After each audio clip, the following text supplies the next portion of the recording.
Hey, Warren Eckstein here from the Pet Show. In case you missed it, and obviously you're watching YouTube, my YouTube channel, so obviously you did miss my talking about cats on the show, or maybe I didn't get to it, I generally run out of time. But I really wanted to stress some topics about cats today, and I'll tell you why. You know, I've been on the air with you guys for 41 years, between the radio and the TV, and I constantly hear from people saying, well, cats are low maintenance animals. Cats are not as smart as dogs. Cats don't have the same emotions as dogs do. And that's all nonsense. And I'm going to share some stuff with you. In 1990, I wrote this book. It's called How to Get Your Cat to Do What You Want. In reality, it should have been titled How to Get Your Guardians to Do What You Want. And the reason I wrote this book is because so many people did misunderstand cats in general. And a lot of the behavioral work I was doing, I was going to people's homes, not only working with their animals and their behavior and training, but also people had problems with their cats.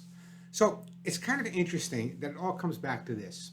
On the radio show, I constantly hear from people saying, well, get a cat, it's easier to take care of. But the thing they don't take into consideration, that cats are incredibly bright and they have incredible senses. So now you're taking a nomadic animal, a cat that loves to be outdoors, and you bring it into our environment.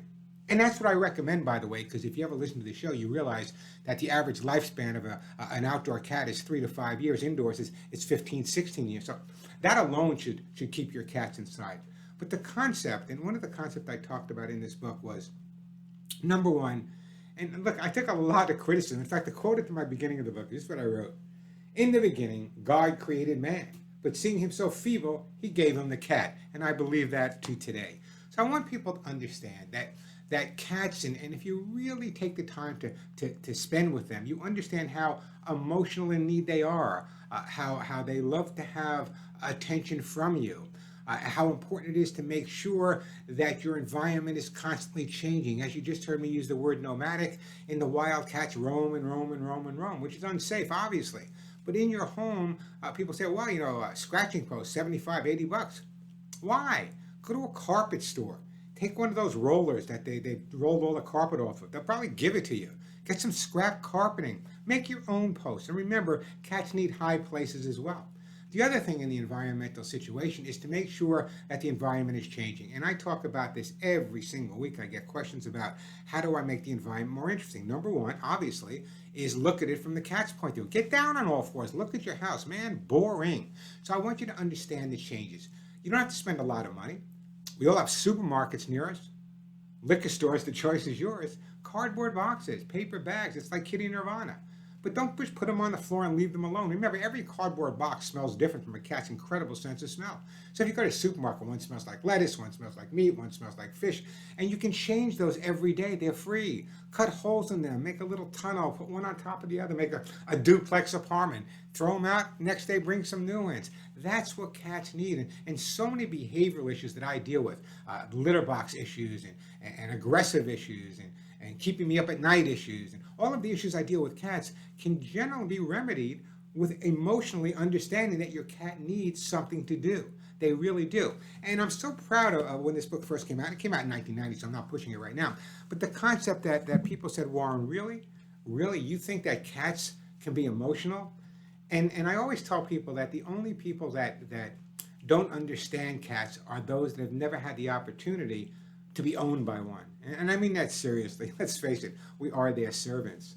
But I want people to finally, and I hope I get this point across, don't treat your cat any different than you would treat any other member of the family.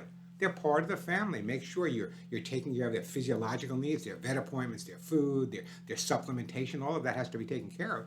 But at the same time, remember the emotional end of it. And thank God for my listeners. You guys are amazing. Most of you have adopted feral cats and cats out of abusive situations and high-kill shelters. And they don't come with baggage, but they come with experiences. And if we can take those negative experiences, and the term we use is counter-condition, and bring them into a positive experience, we can make this world wonderful for all those abused felines that were out there. At one time, I had a woman call me. She had 11 feral cats. She lived in Staten Island, New York. And she was moving to Florida, somewhere Dade, I don't know, somewhere in Florida. And she said to me, Warren, what am I going to do? No one's going to take care of these 11 cats, these feral cats, when I'm gone. So I said, okay, we have a couple of months. Let's take these feral cats and convert them into indoor cats. And that's why my hair is gray, by the way. And I worked on them consistently, and eventually were able to get them inside because I made the inside-outside interesting. And we're able to transport them down to Florida. And in Florida, with a very successful woman, she built an enclosure, a large cat enclosure, a legitimate cat house for them, so they couldn't get out, but at the same time, they had all this incredible freedom. And they lived happily ever after. So that's what I'm suggesting to you. If you have a cat, sometimes we don't, we feed them, we take care of them, we don't take care of their emotional needs. They need those emotional needs as well. Cats do, in fact, love you as much as you love them. And cats do love you as much as you love your dogs. And cats do love you and can be trained. And one quick story. Years ago, I was doing the Letterman show. I trained David Letterman's dog, a little name dropping there, Bob and Stan. And at that time, I was working with a feral cat that I brought into my house named Mowdy. And he said, Warren, come on, you can't teach a cat anything. We're having this discussion on the air. I said, wait, Dave, a couple of weeks, I'll bring Mowdy on the air.